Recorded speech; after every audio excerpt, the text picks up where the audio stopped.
영국의 한 시골에서 부잣집 소년이 연못에 빠졌습니다. 가난한 집에 수영 잘하는 소년이 그 모습을 보았고 뛰어들었어요. 그래서 부잣집 소년을 구해냈습니다.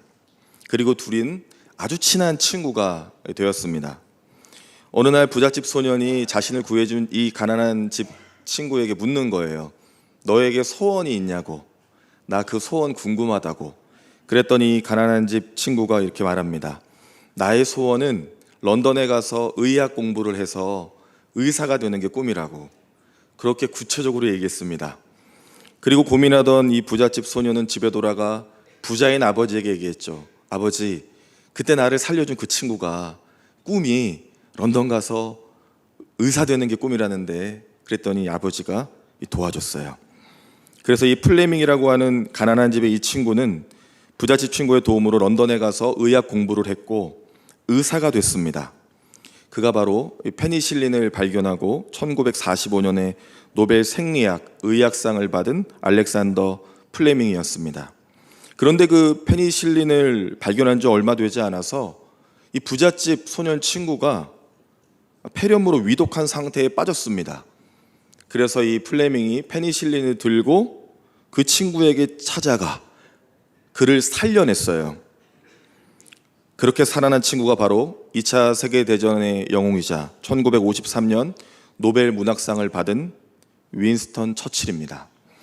그렇게 두 친구가 시대에 있어서 아주 귀하게 쓰임받은 만남을 얻은 것이죠.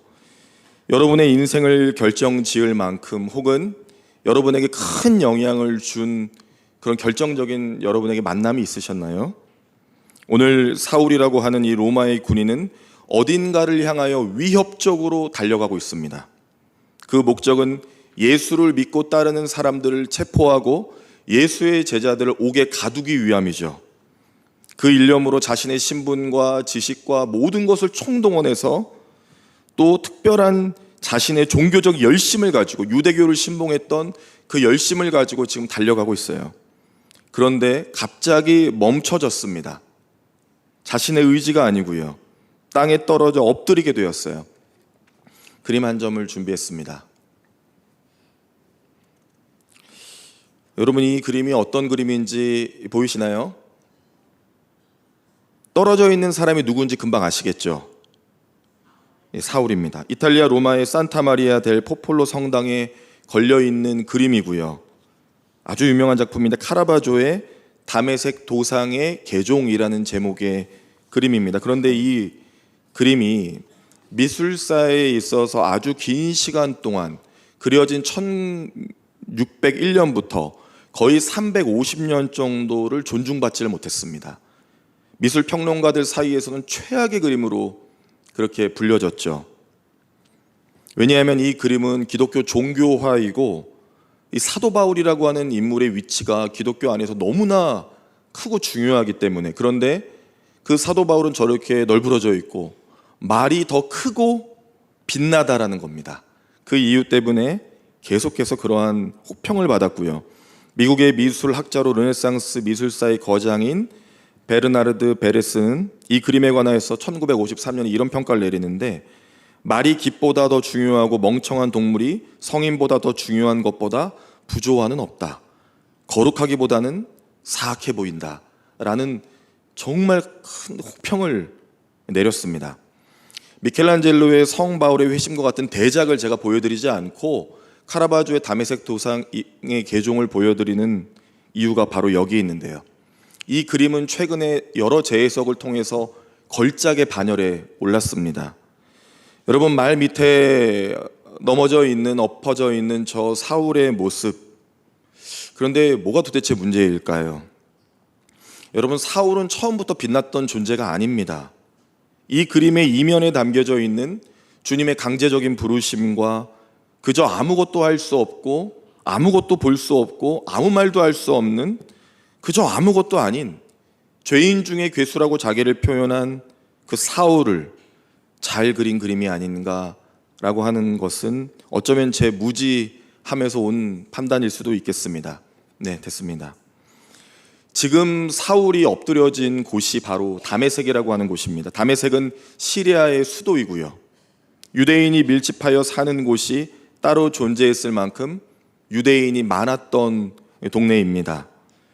군사 전략 및 상업적으로도 요충지였고요. 아주 중요한 곳이 다메섹이었어요. 그런데 사울이 다메섹 그 땅에 떨어진 겁니다. 자신의 의지가 아니고요. 주님께서 빛으로 임하셨고 소리로 말씀하셨습니다. 국제 도로가 관통하는 요충지인 바로 그곳에 사울이 떨어진 것은 우연 같지가 않습니다.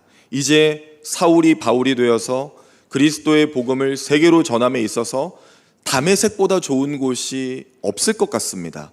그렇게 그는 거기에 넘어져 있습니다. 지금 사울이 자신의 신념 가득한 삶과 주의 제자들을 옥에 가두려고 했던 그 살기가 땅에 곤두박질 친 것과 같은 이 사건, 여러분, 이 사건은 예수님의 승천 이후에 기독교 역사가 왕성해지는데 아주 큰 결정적인 사건과 시작점이 됩니다.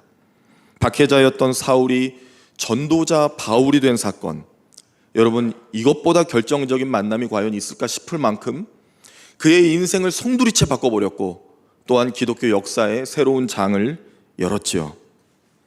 여러분, 이 사건이 얼마나 중요했는지 이 사도 바울은 사도행전에서만 3번 이 글을 누가를 통하여 밝혀내고 있습니다. 여러분, 오늘 본문인 9장과 그리고 22장, 26장 이렇게 3번에 걸쳐서 이 만남에 관하여 바울은 이야기합니다. 너무나 강력한 이 전환점이었죠. 너무나 소중한 간증이었습니다. 예수를 핍박하고 최전선에서 그 예수의 제자들을 옥에 가두고 죽이려고 했던 그가 이제는 복음을 전하는 자로서 최전선에서 죽을 때까지 아마 그 날을 과연 잊을 수가 있었을까? 못 잊었을 것 같습니다. 너무 감사하지 않았을까요? 너무나 놀랍지 않았을까요? 자신이 달려갔던 신념 가득한 걸음이 멈춰지고 전혀 새로운 복음의 수호자로 나가는 그 시작점이 너무나 소중하지 않을까요? 여러분, 제가 요즘 감사가 넘칩니다. 어때 보이십니까? 저 감사가 넘쳐요. 좋은 교우들을 만났습니다. 여러분 그거 아세요? 제가 비밀 하나 말씀드릴까요? 아유, 비밀인데. 제가 사역해온 여러 교회가 있었습니다. 그 중에 남부교회 교우들이 화면을 보고 얘기하고 싶네요. 가장 좋습니다. 가장 훌륭해요. 가장 영적이고 가장 좋습니다. 모르겠어요 이제. 저는 남부교회 담임 목사니까요. 그리고 우리 좋은 당회의 장로님들, 우리 장로님들 요즘에 우리가 하나의 구호가 있습니다. 원팀. 우리는 하나의 팀입니다. 기도하면서 성령이 주시는 바를 따라 교우들의 존중을 받으며 사랑을 받으며 그렇게 한 팀이 되어 나아가는 것이 우리의 주제입니다. 그리고 너무 좋은 사역자들과 함께 사역할 수 있음에 어떻게 좋은지 아세요? 너무 좋아요. 너무 감사해요. 제가 이 병에 걸린 지가 지금 6개월째인데요. 지난 1월부터 지금 계속 걸려 있습니다. 끝까지 안 고쳐지기를 바라고 있습니다. 예수님이 저를 목사로 사명을 주셔서 부르셨고 또 여기까지 인도해 주시면 너무 감사한데 무엇보다 꼭 만나야 될 성도님들을 만났다는 것이 얼마나 감사한지 모르겠습니다. 제가 여러분 2023년도 12월 31일을 잊을 수가 없을 겁니다. 그날 오전까지 부목사로 있다가 그날 밤에 남부교회에서 송구영신 예배를 인도하며 담임으로 부임했습니다. 저에게 2023년도 12월 31일은 두 번째 생일과 같습니다. 어떻게 잊을 수가 있겠습니까? 바울도 그렇습니다. 자신이 예수님을 만난 결정적인 그 순간을 어떻게 잊을 수 있을까요? 그런데 여러분, 시대적으로 볼 때 바울은 오늘 사울이죠. 변화를 경험하기에는 너무 완벽한 인생이었어요. 먼저 그는 베냐민 지파의 유대인 가정에서 태어났습니다. 그 정통성이 있는 히브리 핏줄이었어요. 그리고 그는 사울이라고 하는 유대식 이름을 얻잖아요. 그러니 그는 제대로 된 유대인입니다. 그리고 유대인이 많이 모여 살았던 다소 출생이고 당대 최고의 선생이었던 가말리엘의 문화에서 수학했어요. 거기에 로마의 시민권까지 갖고 있습니다. 그 말은 그의 가정이 일정의 부요함도 갖고 있었던 거예요. 잘 살았다는 말입니다. 부잣집에서 히브리 정통의 핏줄을 가지고 로마의 시민권자로서, 로마의 군인으로서 세상의 지혜와 지식과 부요함과 유대 율법과 또 유대교를 신봉하며 그 특출난 신앙심까지 있었던 그가 무엇이 변할 필요가 있었을까요? 그런데 주님은 단번에 그를 바꾸셨어요. 한 번에 바꾸셨습니다. 제가 가요를 좋아하진 않지만 어느 가수의 노래 중에 그런 가사가 있어요. 우리 만남은, 어찌 그렇게 잘하십니까? 우리 만남은 우연이 아니야. 그런 가사가 잘 부르는 가사가 있잖아요. 그런데 그 뒷구절이 보면은 우리의 만남은 뭐 바램이었어. 그런 가사가 있더라고요. 가사 참 잘 지은 것 같아요. 왜냐면 오늘 주님은 사울을 향한 어떠한 바램이 있으셨습니다.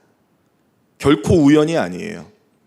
오늘 본문 뒷구절이지만 9장 15절에 보면 이런 말씀이 있어요. 주께서 이르시되 가라, 이 사람은 내 이름을 이방인과 임금들과 이스라엘 자손들에게 전하기 위하여 택한 나의 그릇이라 라고 말씀합니다. 그릇이라. 이거 주님께서 직접 말씀하신 거죠. 바울은 지금 택함을 받은 거예요. 우연히 가다가 넘어져서 고꾸라진 것이 아니라 주님의 빛 가운데, 주님의 음성 가운데, 주님의 분명한 택하심을 받은 이방인의 사도로서 나의 그릇이다 라고 표현하셨습니다. 그런데 여러분, 오늘 사울의 현재를 보여주는 중요한 단어가 1절에 있는데요, 바로 살기예요. 살기. 그는 위협과 살기가 가득했습니다.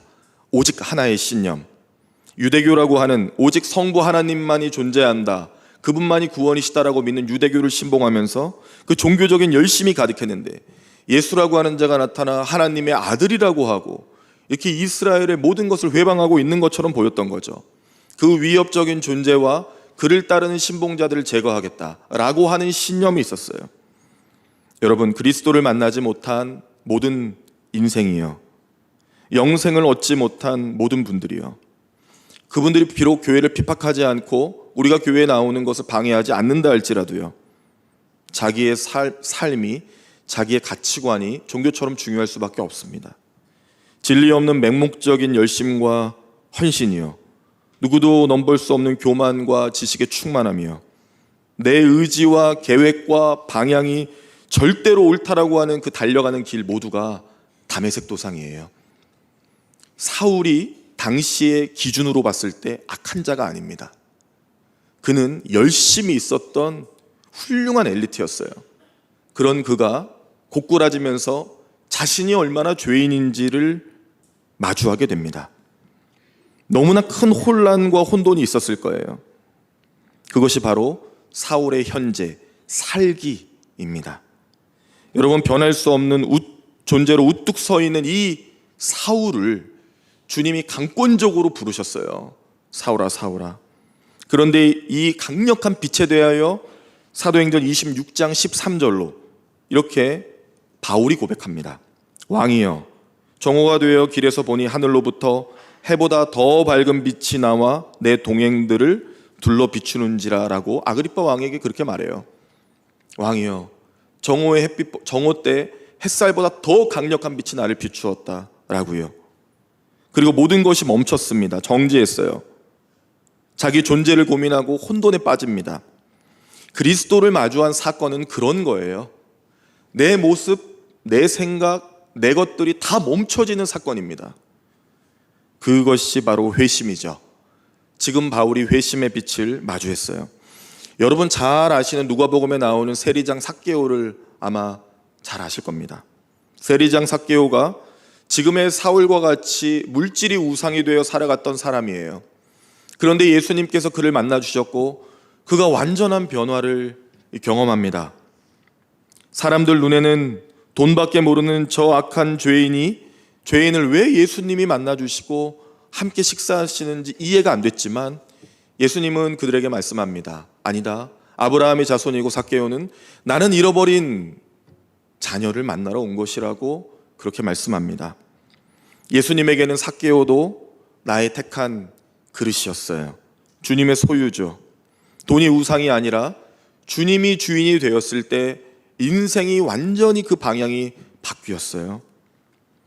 사랑하는 교우 여러분, 주님이 정하신 길이 아니라 내가 정하여 달려가는 모든 길이 얼마나 허무한 길인지 아십니까? 세상의 관점으로는 합당하고 정직하고 꽤 괜찮고 많은 것을 소유해 보일지라도 주님이 함께 하시지 않으면 그 끝은 어두움이죠. 그러나 주님이 함께 하시면 세상의 부유함은 없을지라도 그 끝은 하나님의 나라입니다. 이 깨달음, 오직 그리스도를 내 삶의 구주로 고백하고 인정할 때만 얻을 수 있는 깨달음이에요. 여러분, 오늘 우리는 예배를 드리기 위해 모였습니다. 무엇 때문에 예배를 드리는 건가요? 하나님이 계시고 그분이 나를 구원해 주셨음을 믿고 그분은 찬양과 경배를 받으시기에 합당한 분이시니까요. 그래서 우리가 오늘 모여 예배를 드리는 거 아니겠습니까? 나의 나된 것은 다 하나님의 은혜라고 바울이 고백해요. 만삭되지 못하여 난 자라고 자신을 낮춥니다. 나는 죄인 중에 괴수라고 고백해요. 여러분, 바울이 자기의 인생의 걸음을 멈추고 회심하여서 전혀 새로운 길을 걷잖아요. 지금은 앞을 볼 수가 없습니다. 아까 보셨던 그 그림에 보면, 자세히 보면 떨어져 있는 바울의 앞이 보이지 않아요. 감겨 있어요. 바울은 지금 앞을 볼 수가 없고요, 무엇도 느낄 수가 없어요. 그런데 이제야 이 어둠 속에서 비로소 보여지는 게 있고요, 들려지는 게 있는 것이죠. 마치 모든 것을 잃었던 삼손의 마지막 같이 사울은 다 잃은 것 같은 그 짧은 시간 속에서 그것을 경험하게 됩니다.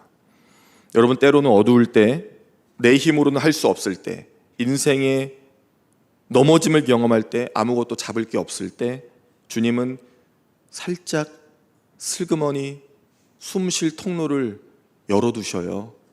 왜냐하면 거기에 진정한 호흡이 있거든요. 그것을 마셔야 되거든요. 그것을 바라보아야 되니까요. 거기만 볼 수 있도록 지금 사울을 만드신 거예요. 그리고 아나니아라고 하는 경건한 예수님의 제자를 예비해 두십니다. 하나님을 경외하고 기도하는 아나니아를 예비해 두셨어요. 그를 만나기 전까지 오늘 본문 끝절인 9절을 보면 사울은 3일 동안 보지도 못하고 먹지도 못하고 마시지도 아니했습니다. 여러분, 정말 절체절명의 위기를 경험하면 사람이 아무것도 할 수가 없어요. 먹혀지지도 않고 듣고 싶지도 않은 거죠. 그러한 상태 중에 주님은 아나니아를 보내셔서 눈을 뜨게 하시고 비늘 같은 것들이 벗겨지면서 보아야 할 것을 보게 하시고 깨달아야 할 것을 깨닫게 하셨어요. 전혀 새로운 것, 바로 복음이요. 여러분, 주님을 만나면 옛 것은 다 죽게 됩니다. 그것이 주님을 만난 사람들의 특징이죠. 전혀 새롭게 돼요. 내 눈을 가리고 있던 것들이 벗겨지면서 보게 되고요, 내 귀를 막고 있던 것들이 사라지면서 들리게 됩니다. 하나님의 말씀이 들린다는 것은 기적이에요. 여러분, 인간이 어떻게 하나님의 말씀을 이해하고 듣습니까? 그것이 기적이에요. 모두가 새롭게 되는 놀라운 변화. 사람들을 옥에 가두려고 했던 사울이 바울이 되어 9장 20절에 보면 즉시로 각 회당에서 예수가 하나님의 아들이심을 전파했다라고 합니다. 즉시로 지금까지 달려왔던 모든 길을 버리고 이제 즉시 그분이 하나님의 아들이라고 고백하는 이 놀라운 일을 지금 하고 있어요. 여러분, 하나님이 나를 택하셨다, 하나님이 나를 부르셨다, 내가 주님의 그릇이다라고 믿으십니까? 아멘이죠. 이럴 때는 아멘 크게 하셔도 돼요. 이거는 믿어야 되는 것이고 사실입니다. 하나님이 우리를 부르셨고요, 하나님이 우리를 택하셨고요, 하나님이 우리를 그릇으로 쓰실 거예요. 그 말은 무엇인가? 모든 것이 하나님의 손에 있다는 것과 또 한 가지, 내가 쓸모가 있는 그릇이라는 겁니다. 하나님이 나를 부르셨을 때는 분명한 이유가 있어요. 여러분, 저를 목사로 부르셨을 때는 이유가 있습니다. 여러분, 우리를 하나님의 자녀로 부르셨을 때는 이유가 있어요. 하나님, 우리를 한 교회로 하나님이 묶으셨을 때에도 이유가 있습니다. 그 이유를 찾아가는 길이 너무나 중요한 것이고요, 사울이 바울이 되는 이 결정적인 만남을 시작으로 이제 초대교회가 예루살렘을 넘어서 온 이방 땅에 복음이 전해지는 놀라운 시작이 되고요. 1차 선교만 2300km, 전체 3차 선교에 있어서 16,000km가 넘는 거리를 걸으며 또한 배를 타며 그렇게 복음을 전하며 죽을 때까지 하나님의 나라의 복음을 전했다는 기록으로 사도행전이 마치거든요. 어떻게 그럴 수 있었을까요? 결정적인 만남 때문에 그랬어요. 예수님을 인격적으로 만났기 때문에 그렇습니다. 여러분, 우리도 사울이 지금 받았던 회심의 빛, 강권적이신 주님의 빛을 받은 사람들이에요. 우리가 말에서 떨어지지 않았을 뿐이지, 물론 성경에는 사울이 말을 탔다는 기록은 없어요. 그런데 그 당시 화가들은 대부분 다 말에서 떨어진 모습을 그린 거죠. 전 잘 그린 것 같습니다. 사실 여부를 떠나 그 정도로 강력한 충격을 받고 땅에 떨어져 엎드려질 수밖에 없는 충격. 여러분, 우리는 그러한 충격 속에 주님을 만났죠. 결정적인 만남이죠. 그 인생의 끝이 어두움이 아니라 그 인생의 끝이 진정한 빛인 예수 그리스도를 만났어요. 여러분, 얼마나 감사하세요? 우리는 다 감사병에 걸려야 돼요. 주님 감사합니다. 나와 같은 죄인을 살려주셔서 감사합니다. 한번 가슴에 손을 얹고 우리 고백해 볼까요? 주님 감사합니다. 나와 같은 죄인을 구원해 주셔서 감사합니다. 죄인을 구원해 주셔서 감사합니다. 네, 그렇습니다. 여러분, 얼마나 감사한가요? 여러분, 지금 교회 안에 있어서 예배 드리는 것, 이거 우연 아닙니다. 주님이 부르셨어요. 결정적인 만남을 얻은 성도로서 이제 우리는 그 빛을 머금은 자로서 그 빛을 전해야 될 의무가 있습니다.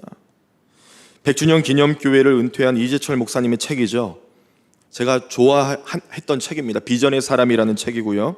그 책에 보면 다음 세대 우리의 자녀들에 관하여서 이렇게 표현하고 있는데요. 현존하는 미래. 저는 이 표현을 봤을 때 굉장히 신선했고 좋았어요. 현존하는 미래. 멋진 표현이죠. 지금을 살아가고 있는 현재의 미래들입니다. 그 관점으로 자녀들을 보잖아요. 특별해요. 내 것이 아니라고 주님이 만들어주고 있는 미래가 지금 내 눈앞에 있는 거니까 얼마나 귀해요. 더 많이 우리 자녀들을 사랑해 주세요.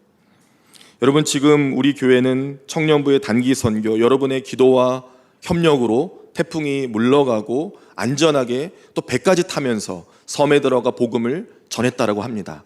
그렇게 놀라운 일들을 감당할 수 있도록 여러분 기도와 후원해 주셔서 정말 감사합니다. 내일 아마 얼마나 밝은 빛의 얼굴로 올지 기대가 됩니다. 그리고 아동부의 성경학교와 수련회와 여러 가지 사역들이 진행되고 있어요. 그러나 여러분, 결국 중요한 것은요, 우리가 어떤 행사를 하는 것이 아닙니다. 이 사역을 통하여 이 어린 자녀들에게 꼭 필요한 것들을 줄 수 있는 교회가 되어야 돼요. 결정적인 만남이 있어야 떠나지 않습니다. 결정적인 만남이 있으면 어떤 상황에서도 넘어지지 않아요. 여러분, 예수님을 떠나는 것처럼 슬픈 일이 있을까요? 이제는 예수님이 없어도 괜찮다는데 여러분 정말 괜찮으십니까? 얼마나 이게 우리의 가슴을 치냐고요. 얼마나, 이건 줄 수 있는 게 아닌데 부모가. 그렇기 때문에 저는 이 여름에 우리 성도님들이 전심으로 기도해 주시고 선교, 성경학교, 수련회, 우리가 19일 금요일 대광초에 가는 모든 사역 다 예수 그리스도를 만나는 전인격적인 변화와 성숙을 이루는 결정적인 만남이 되기를 간절히 바랍니다. 여러분, 제가 한번 말씀드렸던 것 같습니다. 저는 중학교 2학년 때 예수님을 인격적으로 경험했어요. 저는 모태신앙입니다. 그래서 어머니가 뱃속에 넣고 교회를 다니셨죠. 그런데 제가 그것이 무엇인지 몰랐어요. 그러나 제가 중학교 1학년이 되고 2학년이 됐을 때 수련회를 갔습니다. 말리포 해수욕장으로, 폐교로. 거기에서 주님을 만났음을 제가 말씀을 드렸잖아요. 눈물 콧물 다 쏟아내면서 기도하는 가운데 주님이 저를 목사로 부르셨어요. 정확히 들었습니다. 너는 목사라고. 그래서 그때부터 그 길을 가기로 결정했어요. 그리고 제가 기도 가운데 여러 이름들을 말했는데 나중에 신학을 공부하면서 찾아보니 성경에 나와 있는 선지자들이었습니다. 그래서 제가 그때 확실히 알았어요. 아, 주님이 나를 목사로 부르신 게 맞구나. 그런데 여러분, 제가 생각해서 그런 것이 아니라 하나님이 저를 강권적으로 부르신 겁니다. 그래서 그때 그 경험이, 그때 주님을 만났던 사건이 지금의 저를 여기까지 오도록 동력이 되어 주었어요. 왜냐하면 사람의 권면이 아니었거든요. 부모님의 믿음도 너무 감사하지만 그 영향을 받았겠지만 주님이 직접 만나주심을 인격적으로 경험하고 성령을 체험하는 것이 그렇게 중요한 것이죠. 오늘 사울이 그렇습니다. 그가 원했던 것이 아니죠. 그가 바랬던 것이 아니에요. 그저 그는 자신의 신념을 가지고 달렸을 뿐이에요. 그런데 극적으로 넘어뜨리셨어요. 그리고 잘 그런 일이 없는데 주님이 부르셨잖아요. 야, 그만 좀 해. 이제 너가 가야 될 길은 그곳이 아니지. 너가 만나야 될 사람이 있고 너가 전해야 될 게 있어.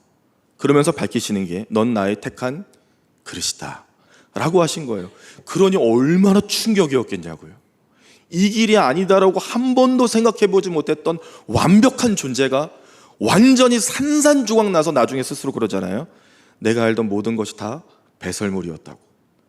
어떻게 이런 변화, 결정적인 만남, 예수를 인격적으로 만나는 그 만남이요. 여러분, 우리가 다시 한번 하면 돼요. 우리가 같이 기도하면 됩니다. 가정에 아직 믿음으로 구원받지 못한 분들이 계십니까? 우리의 부모님, 남편, 아내, 자녀들, 손주들 포기하지 마세요. 계속 함께 기도하는 겁니다.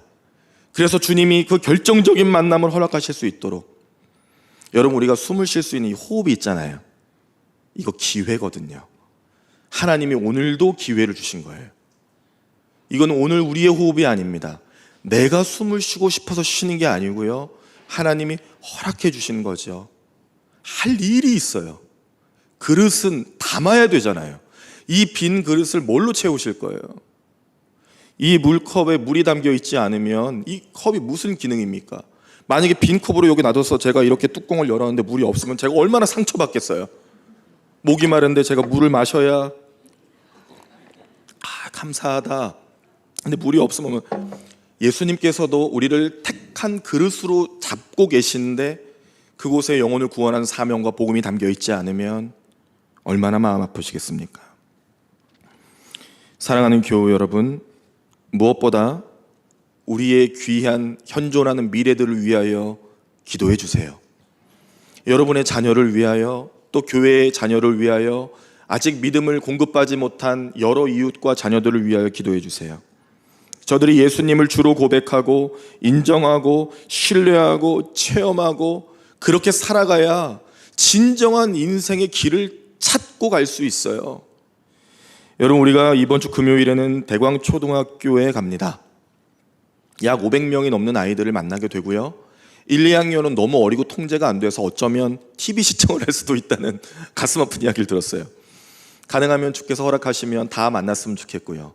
그렇게 많은 친구들을 만나는데 우리 노승원 목사님께서 말씀을 잘 준비하고 계십니다. 5분 안에 전해야 돼요. 말씀을 기도해 주세요.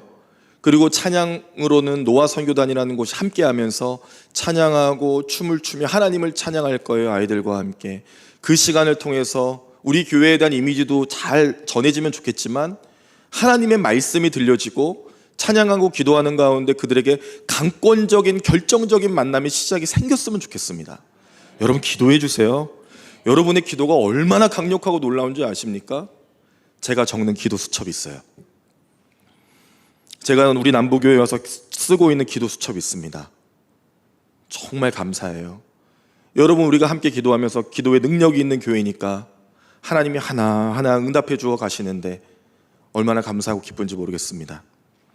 사랑하는 교우 여러분, 이제 말씀을 맺습니다.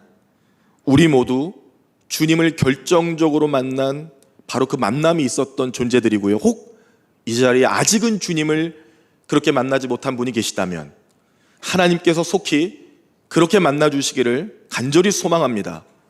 말씀이 들리고 성령이 깨달아지고 경험되어지고 기도의 맛을 알고 하나님이 인도해 주시는 길이 이쪽 방향이구나 정확하게 볼 수 있는 그 능력과 은혜가 공급되어지는 삶이 되기를 간절히 바랍니다. 주님의 자녀답게 살아갑시다.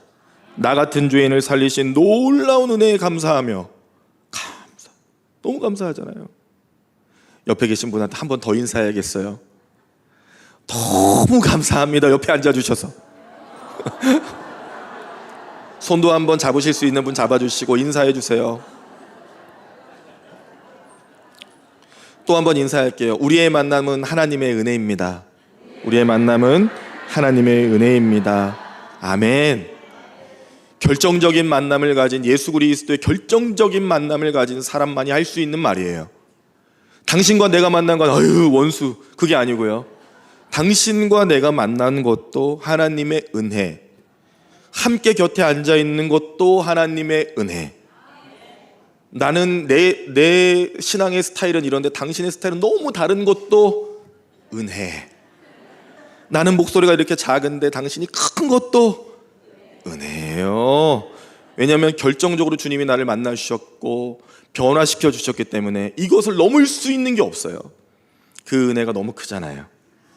여러분, 그 은혜를 우리도 가지고 한 주간 살아가고 우리 사랑하는 어린 자녀들과 교육부와 다음 세대를 위해서, 특별히 선교의 마지막을 박차를 가하고 있는 우리 사랑하는 청년들을 위해서도 기도를 부탁드리고, 이번 주간에 있는 금요일에 있는 대광초등학교 학원 선교를 위해서도 기도 부탁드리고, 또 주말부터 시작되는 우리 아동부의 성경학교를 위해서도 여러분 기도를 부탁드리겠습니다.